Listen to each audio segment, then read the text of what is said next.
مدیر بیمارستان شفا در غزه گفته امروز پیکر دست کم 179 شهید در یک گور جمعی در این مجتمع بیمارستانی دفن شدند.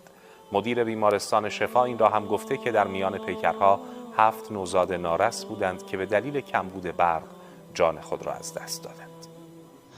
بعضی کسا بعضی مواقع میگه که قضیه فلسطین با ما تو چی ربط داره؟ اینا راست میگن، چون قضیه فلسطین ربط به اهل ایمان داره، نه به بی ایمان ها. قضیه فلسطین قضیه وجدان های بیدار است، نه از وجدان های خوابیده.